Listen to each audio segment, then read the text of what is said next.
Back, everybody, to Relentless Talk Radio. It's our fourth segment, actually, for episode 32. I have the amazing Tim Hilcove from SmartWrap on with me. We had a little bit of technical difficulty getting on board today, but Tim and I both know we persevere, dang it, we figure it out. We just beat technology into submission every day, don't we? Yes, and I think perseverance is one of the lessons from this show today, right? Yeah, and everyone has used the same word. I love it. I love it. So tell everybody who you are and what you do. I'm Tim. I'm general manager and shareholder of SmartWrap vehicle wraps here in Phoenix. I have business partners that I work with, and we own several small businesses. Some of them, but they're not all related to wraps. So they're all a musician and a fellow blogger and vlogger, right? And podcast guy. Correct.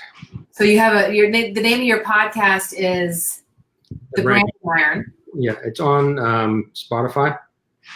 And then you have another one that's called Wrap It Up or something like that? Pardon me?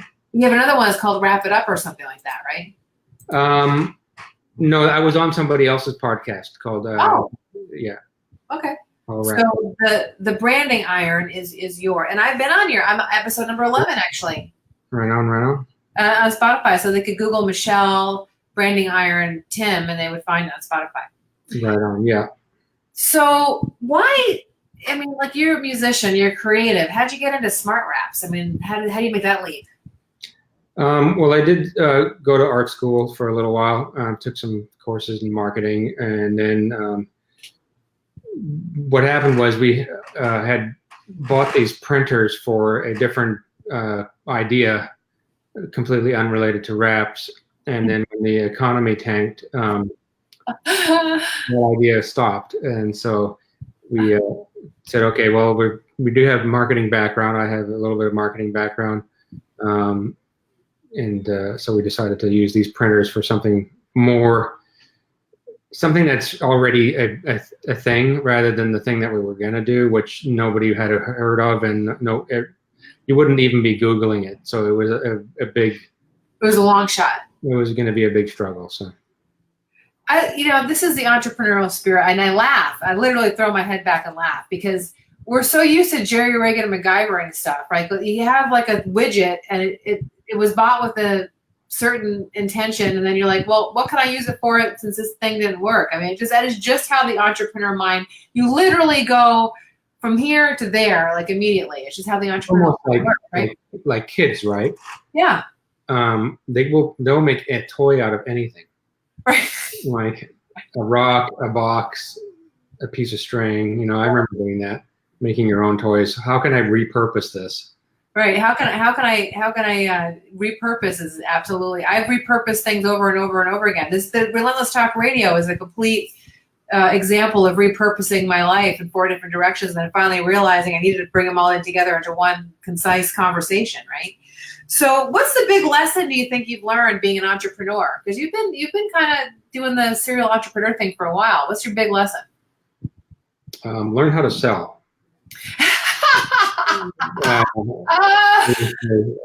No matter what you do in life, you're going to need to know how to sell. Right. So even if you're not a business person, you got to sell your services. If you got to, present yourself or sell what your ideas, or push for something. I'm more of a promoter than a salesperson, but learning how to sell.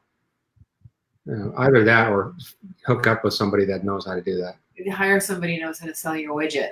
Absolutely. Yeah, but then you need to partner with them. Otherwise, you're going to be extremely vulnerable if they're an employee and decide to leave.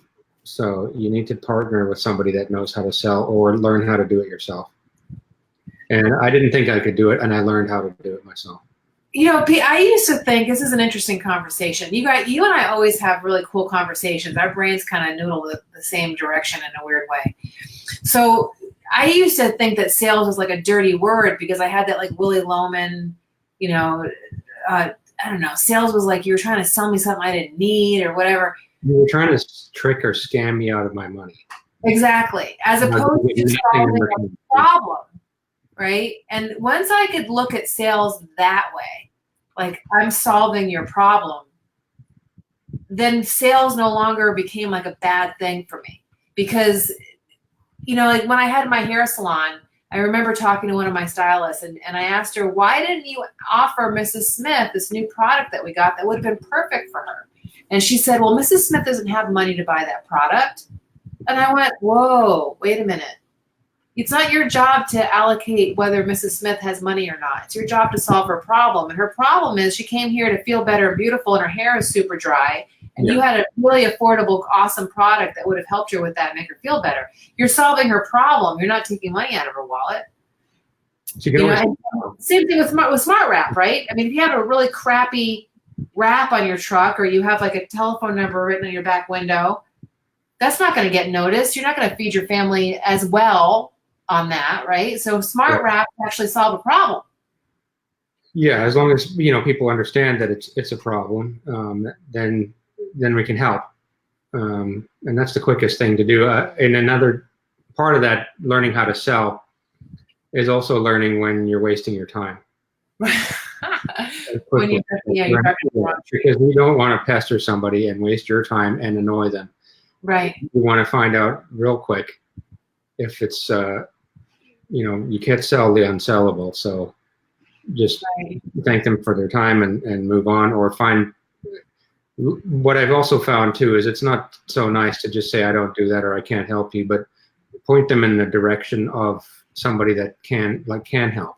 And so I've started to notice that there's a lot of things that I'm not going to be good at, or I can't do, or they're not along the same lines, but I have found people that will do that. And so I can say I can't do that myself, but here's a referral for you. Which is the benefit of being part of BNI Paragon, which your dad is actually a member you visit very often. Yeah. Your dad's name is Malcolm. I love Malcolm. So it's to meet people that do other types of things. So maybe, your design staff isn't the right solution for them, but other designers that are in BNI Paragon. Or, maybe they need other pieces of their business worked on. They need CPA, they need other things going on, because when you're in business, you get to know people and you get to help them solve all kinds of problems. Right. What's the bad thing about having a bad wrap, though? I mean, I try to explain this to people, but you tell me why, if I were coming to you with a truck that was either had too much stuff on it, I see that as a graphic designer, that there's too much going on. And then there's other trucks that have like nothing going on, or cars. What's the benefit of having a good wrap? It depends on, so the way to think about it is, what are you trying to achieve? What's the destination? If the destination is you want greater brand awareness and recognition and a more positive view of who you are and what you do, then you work yourself backwards and say, well, why would you have this, and this? Right. That's not going to be remembered, and it's going to distract from remembering. So that's where I like to get to from that. So if you want greater brand recognition and a positive brand recognition, so that, because here's the fact is that most people are not immediately right now going down the road going, oh my goodness, my AC just broke 10 minutes ago. I need to call somebody. Oh, there's a wrap. Right. Call that guy. Right. But at some point in the next 5 years, they're going to have to make a choice on who to call for plumbing, AC, all of these services, and they're gonna maybe Google or ask a friend or do something like that. Well, if you've been noticed enough and they're more familiar with who you are and you look positive, you look like somebody they'd want to invite into their house, for number one. Right. And so when you have a whole bunch of clutter on your wrap and you're trying to sell yourself as the solution to their messed up problems, that doesn't align, right? It looks like more mess. Right. Like, I'm not going to be interested in having somebody over with the hubcaps falling off their vehicle and the bumper dragging behind them. Well, the wrap can look the same way too if it's all cluttered and it doesn't look organized and professional.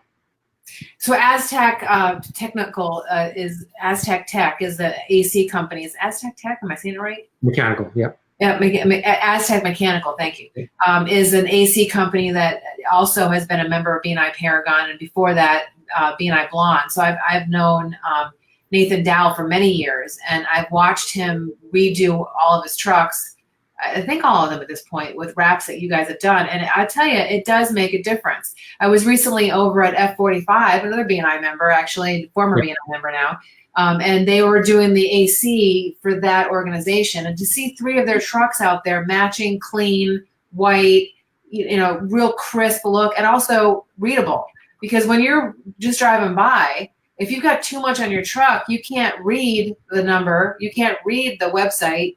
All you're seeing is wallpaper. Right. So a good test that I ask a lot of people is they're coming in to talk about this sort of thing, and I say just name an air conditioning company, name a plumbing company, name some stuff. Right. It's not often that people can do it, but they do some of the top brands. And another way to do it is to say, when you go grocery shopping, right? Right. If it's the guy sitting there, I say, okay, so do you create a list, or does your wife give you a list? I had this conversation with Stephen this morning, and he goes, yeah, no, my wife gives me a list, and I go, does she tell you to get pasta sauce or a specific brand? And she tells him to get a specific brand. That's what branding's about. That's what you should be saying. Oh, call an AC company. No, that's not good. Call a specific company. You want to be. I like to think of it as you want to be called. Your brand should be called, instead of your Kleenex category, right? Kleenex is a perfect example of a brand. Everybody says, "Give me a Kleenex." Yeah, or sometimes they'll do some tissue, but yeah. Right. But basically, yeah, you want to be searched for your business name rather than your category. So, pick the AC company's name rather than Googling AC companies in Phoenix. Exactly. The only way to do that is if people remember the name, and the only way to remember the name is if you don't have a whole bunch of other information on there. So how do people find you? What's your website? SmartWrap.com. Simple. Right? Or email me, tim@smartwrap.com. I love it how we keep it simple, right? This is how your wrap should be: simple, understandable, relatable, and memorable, right? Exactly, yeah. So Tim, I really appreciate, I wish you and I could, we had a podcast, our podcast went on for like an hour, and I feel gypped. I want to get you for 12 here, probably a little bit over 12 now, but I appreciate your time. I really love what you guys do. I love your professionalism. I love your integrity. And I love how you incorporate, clean design into what you do, because there's a lot of people out there that do wraps and they don't do design, but you guys do design and wraps. And I think that's why your wraps are superior. Thanks. Really appreciate that. Have a really great rest of your day, and I look forward to having you on again soon. And tell everybody what your podcast is again, too, in closing. The Branding Iron. You can find it on Spotify. Awesome. Can you do me a favor and put a link to the podcast that you and I did together in the comments below this live so that people can see that? Sure. Will do. Awesome. Have a good rest of your day. Yeah. See ya. Take care. All right, everybody. That's Relentless Talk Radio. Episode 32 is a wrap. We're all done for the day. I hope you come back again next Tuesday from 2:30 to 3:30. Also, you can go check out my YouTube channel. You can just Google Relentless Talk Radio.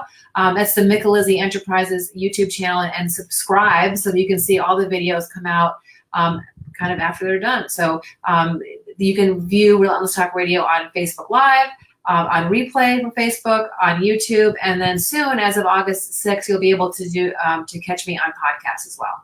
Thanks a lot, everybody. Have a good rest of your day. Take care.